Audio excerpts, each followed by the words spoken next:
Hello,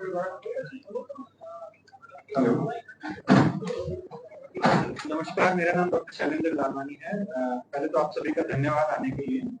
तो आज हम जो केस प्रेजेंट कर रहे हैं वो ऐसा केस है जिसमें हमने कंबाइंड लिवर और किडनी ट्रांसप्लांट एक साथ किया है। और कॉम्प्लेक्सिटी इस केस में ये थी, एक तो पेशेंट काफी सिक था, व्हील चेयर बाउंडेड था। दूसरा, इसके पोर्टल वेन में थ्रोम्बस था बड़ा सा, जो सर म्यांमार, और ये सफर कर रहे थे hepatitis be related chronic liver disease, और साथ में इनको क्रॉनिक किडनी डिजीज भी था जिसके लिए डायलिसिस पे थे। और लिवर में भी काफी इनको कॉम्प्लेक्सिटी थी बिकॉज ऑफ लिवर डिजीज। इनको असाइटिस था, इनको जॉन्डिस था, बीच में कई बार एडमिशन हुए इनके, और डायलिसिस तो कंटिन्यूस चली रही थी इनकी। और इनके जो डोनर थे, एक कजिन ब्रदर थे लिवर डोनर, और जो हमारे लिवर ट्रांसप्लांट और एनेस्थीसिया के डायरेक्टर हैं, और क्रिटिकल केयर भी हमारा यही देखते हैं। डॉक्टर संदीप है मेरे colleague surgeon, doctor Lokendra is from urology. तो एक टीम वर्क बहुत इंपॉर्टेंट होता है इसमें, जिसमें हमने पहले पेशेंट को इवेल्युएट किया, कैसे हम इसमें प्रोसीड करेंगे, सारा प्री ऑपरेटिव प्लानिंग जिसे बोलते हैं, डोनर्स का इवेल्युएशन, पेशेंट का इवेल्युएशन, ये सब किया। उसके बाद हमने इसको प्लान किया केस को। तो केस में एज ए प्रोटोकॉल हम पहले लिवर ट्रांसप्लांट करते हैं, ऑपरेट किया इनको। और पोर्टल वेन थ्रोम्बोसिस होने की वजह से परेशानी ये होती है कि लिवर को हम फ्लो नहीं दे पाते। तो पोर्टल वेन थ्रोम्बोसिस में हमने थ्रोम्बेक्टमी करी पहले, तो उसमें हम उसका फ्लो दे पाए। तो ये बड़ी कॉम्प्लेक्सिटी थी इसमें, लेकिन लकीली हम लोग उसको फ्लो दे पाए लिवर को, और पेशेंट की रिकवरी बहुत अच्छी रही। नॉर्मली क्या होता है कि कंबाइंड लिवर किडनी में पेशेंट का स्टे भी ज्यादा रहता है, और मतलब पोस्ट ऑपरेटिव कोर्स भी बहुत स्मूथ नहीं रहता है। बट लकीली हमारी क्योंकि क्रिटिकल टेक केयर टीम बहुत अच्छी है, हमारी जो नर्सेज आईसीयू में है वो काफी एक्सपर्ट है इन चीजों में, तो उस वजह से पेशेंट का रिकवरी बहुत अच्छा रहा। और नॉर्मली क्या होता है, ऐसे पेशेंट में टाइम ज्यादा लगता है डिस्चार्ज होने में, लेकिन फॉर्चुनेटली 14 डेज के अंदर अंदर पेशेंट डिस्चार्ज हो गया।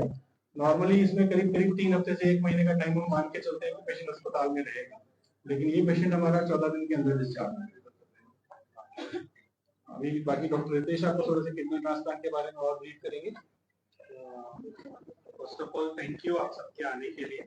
जैसा सर ने बताया कि लिवर एंड किडनी ट्रांसप्लांट साथ में करना दोनों ही बड़े प्रोसीजर्स हैं, जिसमें लिवर ट्रांसप्लांट बहुत ही मेजर प्रोसीजर है। एक मेजर प्रोसीजर होने के बाद आपको 4 सर्जरीज को आपस में तालमेल करना है। लिवर का डोनर का सर्जरी, लिवर का रिसिपिएंट का सर्जरी, किडनी डोनर का सर्जरी और किडनी रिसिपिएंट का सर्जरी। आजकल डोनर सर्जरीज मोस्टली हम लोग मिनिमली इन्वेजिव तरीके से करते हैं, जिसमें लेप्रोस्कोपी या रोबोटिक करते हैं, जिससे कि डोनर को बहुत कम कष्ट से ही उसका पूरा किडनी रिमूव हो जाए। तो आप देख सकते हैं कि डोनर्स बड़े कंफर्टेबली मूव कर रहे हैं, साथ में आए हैं। इन पर्टिकुलर रिसिपिएंट के साथ क्या था, ये 1 साल से बेड पे थे, इनका लिवर और किडनी दोनों फेल थे, डायलिसिस पे चल रहे थे, मतलब लाइफ ऑलमोस्ट एंड पे थी। बेड पे रहने की वजह से न्यूट्रिशन बिल्कुल खराब था, बड़े बड़े बेड सोर्स बने हुए थे इनको। तो हमारे डॉक्टर ललित सर जो कि क्रिटिकल केयर के हेड है, पेशेंट को एक मेजर सर्जरी के लिए प्रिपेयर करना, it's not only the surgery, patient को उस लेवल तक लाना जहां उसकी सर्जरी हो सके। फिर सर्जरी होना, एक मेजर लिवर सर्जरी, और लिवर सर्जरी में पेशेंट उतना स्टेबल रखना कि बाद में उसका प्रॉपर किडनी ट्रांसप्लांट हो पाए। थैंकफुली बोथ वेंट वेल, और पेशेंट का सर्जरी हुआ ऑलमोस्ट 3 वीक्स अराउंड हो चुके, may be more than that. और वो धीरे धीरे जो कभी बेड से उठ तक नहीं पाते थे, he is on the chair and he is doing very well.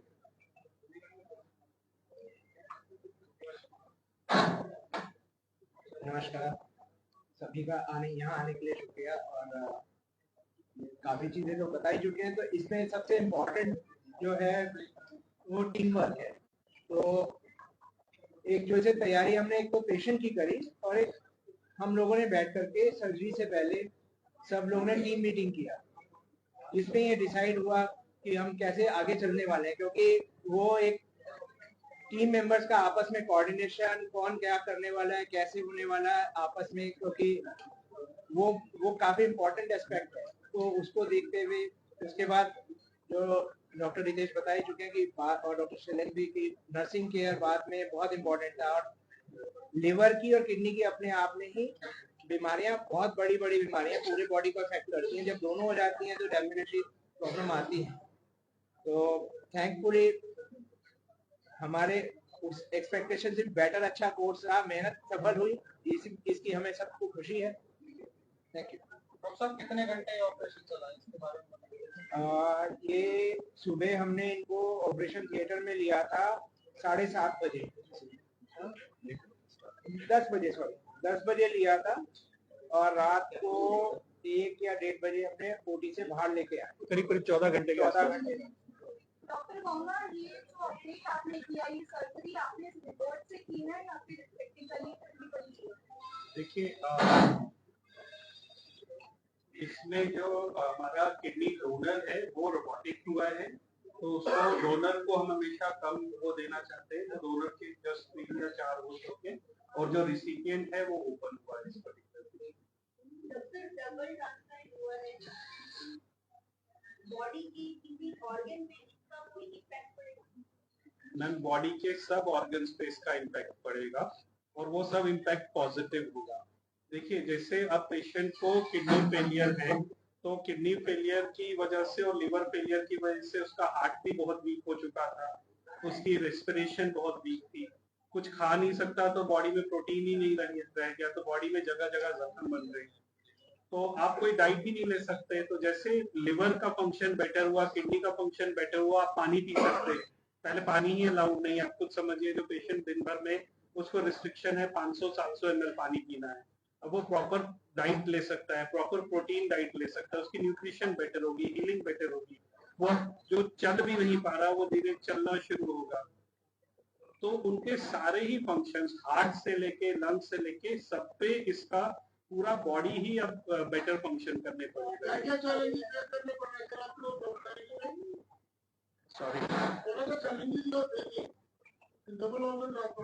See, challenges are the proper planning. First of all, like you have to be very coordinated कि आपको एक टीम और दूसरे टीम में proper coordination होना चाहिए, सिर्फ doctors का नहीं, नर्सेस का, टेक्नीशियंस का, किसका क्या रोल है सारा, किस टाइम पे क्या करना है, बिकॉज टाइम बहुत इम्पोर्टेंट है। जब सर की तरफ से गो अहेड होगा कि अब आप किडनी डोनर लीजिए, किडनी डोनर स्टार्ट कीजिए, इस टाइम पे किडनी रिट्रीव करना है, बीच में जितने कम टाइम लगे उतने इम्पोर्टेंट है। ये तो सर्जरी के जो चैलेंजेस हैं, उससे ज्यादा चैलेंजेस एनेस्थीसिया के लेवल पे है, जो मुझे लगता है अगर ललित सर ही बताएं तो ज्यादा बेटर है। देखिए, पहला जो चैलेंज आता है, जो सर्जरी वाली सुबह भी आया था, तो जो किडनी की बीमारी है उसकी वजह से एक अलग तरह का दिक्कत आती है। आपने सुना होगा कि किडनी के पेशेंट में पोटेशियम बढ़ जाता है, तो हमें सर्जरी वाली सवेरे में भी पहले हमें इनका डायलिसिस कराना पड़ा क्योंकि पोटेशियम बढ़ा हुआ था। तो अब हमारा दूसरा चैलेंज आता है कि हम लिमिट हो जाते हैं, क्योंकि जब तक किडनी लगेगी नहीं और काम करना शुरू नहीं होगी, हम उसको उतना जो हम ऑपरेशन के दौरान फ्लूइड वगैरह देते हैं, दवाइयाँ, वो दवाइयों का मेटाबॉलिज्म दोनों की वजह से जो दवाइयों का तो इफेक्ट बॉडी पे आता है, और जो बॉडी उसको ट्रीट करती है दवाइयों को, दोनों में डिफरेंस आता है। वो काफी कई बार अनप्रिडिक्टेबल भी होता है, तो आपके लिए वो भी एक कैसे केयरफुली टाइट्रेट करके चलना है दवाइयों को, वो भी एक चैलेंज रहता है। साथ में लिवर के पेशेंट में बीपी गिर सकता है, साथ में अगर किडनी और गिर सकता है, उसमें डेफिनेटली हमारे सर्जन बहुत स्किल्ड हैं जिन्होंने इसका ध्यान रखा कि ब्लीडिंग ना हो, सर्जरी में और स्टेप्स में मिनिमम टाइम लगे, बीच में 2 प्रोसीजर के बीच में टाइम गैप मिनिमाइज किया, क्योंकि एक ही दिन में दोनों हो रहा है। तो डेफिनेटली एक काम ये भी था मेरा ओटी में से कि डोनर आप ले लीजिए, फिर डॉक्टर रितेश इधर आ गए, डॉक्टर रितेश रोकेंदर स्क्रब हो गए, तो उनको बताना कि डॉक्टर रितेश को बताना कि आपको क्या है। तो एक लगातार, फिर उसके बाद आईसीयू में आने के बाद पेशेंट चल नहीं पाते थे, बहुत बड़ा चैलेंज था। और मैं I am very proud of my nurses की जो पेशेंट बेडसोर के साथ आया था उसके बेडसोर हील हो गए हमारी नर्सेज।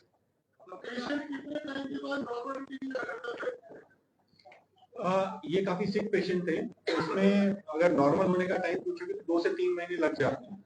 अभी हालांकि जैसा सबने बताया आए थे तो बेटर रिटर्न थे ऑलमोस्ट, अभी एटलीस्ट व्हील चेयर पे खड़े हो पा रहे हैं। तो रिकवरी हमारे हिसाब से काफी बेटर है। अभी 4 से 2 हफ्ता हुआ है, तो अगर आप मानोगे तो 4 हफ्ते हुए हैं, तो टोटल 2 से 3 महीना और लगेगा इनको बिल्कुल नॉर्मल होने। डॉक्टर पेशेंट कहाँ से हैं? Patient Myanmar. जैसे कि आपने मेंशन किया कि बहुत निश्चित तौर पर ये बहुत सिक्योर लाइफ उन्होंने अपनी रही होगी, तो कैसे ये और नीति बहुत ज्यादा नहीं है, तो कैसे ये प्रॉब्लम हुआ है? तो ये हेपेटाइटिस बी की वजह से हुआ है इनको, और क्रॉनिक किडनी डिजीज का तो रीजन बहुत हाइपरटेंशन की वजह से था इनको। कॉमन मैन को क्या आप सलाह देना चाहिए? इसमें सबसे इम्पोर्टेंट ये है कि जैसे हेपेटाइटिस बी है इनको, उसका ट्रीटमेंट पॉसिबल अगर टाइमली डिटेक्ट हो जाए तो सबको अपना एक बार टेस्ट करा लेना चाहिए। हेपेटाइटिस बी और सी का दोनों के लिए बहुत अच्छी एंटीवायरल ड्रग्स अवेलेबल है। अगर टाइमली ट्रीट करेंगे तो वो लिवर को अफेक्ट नहीं करेंगे। उसी तरह से किडनी के लिए जैसे हाइपरटेंसिव थे, अगर आप किसी को ब्लड प्रेशर है तो टाइमली ट्रीट कराएं उसको, ताकि स्टेज पे न पहुंचे किडनी। नेचुरल प्रिकॉशन से ठीक है, लिवर ट्रांसप्लांट करना जी, नेचुरल जो प्रिकॉशंस होते हैं उससे ठीक है। नहीं, लिवर सिरोटिक था इनका ऑलरेडी, क्योंकि हेपेटाइटिस बी की वजह से लिवर सिरोसिस की स्टेज में पहुंच गया। एक और इम्पोर्टेंट आपके सवाल जैसे आपने पूछा, तो किसी को अगर हेपेटाइटिस बी नहीं है तो सबको अपना वैक्सीनेशन कराना चाहिए, उससे प्रिवेंट हो सकता है। मींस पहले आप बचाव कर सकते हैं।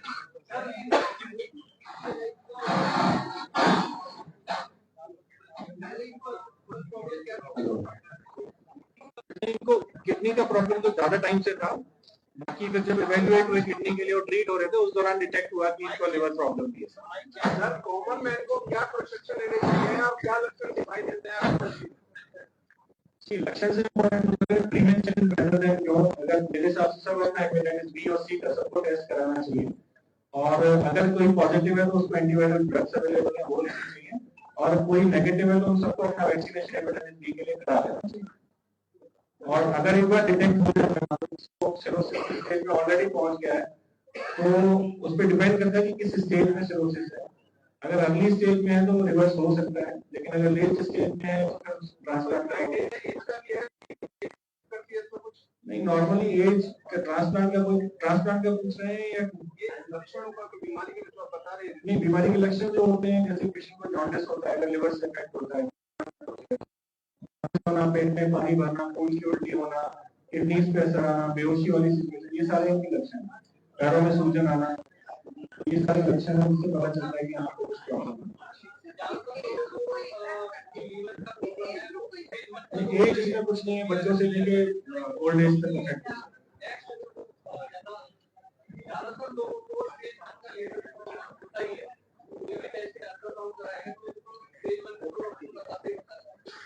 ऐसे में वो आगे ना बढ़े, क्या आप शायद ग्रेड 1 फैटी लिवर की बात कर रहे हैं, क्योंकि सब कराते हैं तो ग्रेड 1 फैटी लिवर जैसे बहुत पेशेंट आते हैं। इसमें सबसे इम्पोर्टेंट होता है लाइफस्टाइल मॉडिफिकेशन। अपना वजन कंट्रोल में रखें, अगर डायबिटिक है तो उसको ट्रीट करें, और खाने में फैट और शुगर ज्यादा ना दें। तो उसको अगर अपना सबसे इम्पोर्टेंट होता है लाइफस्टाइल मॉडिफिकेशन, एक्सरसाइज करना, वजन कम करना, अपना डाइट का ध्यान रखना, ये सबसे जी।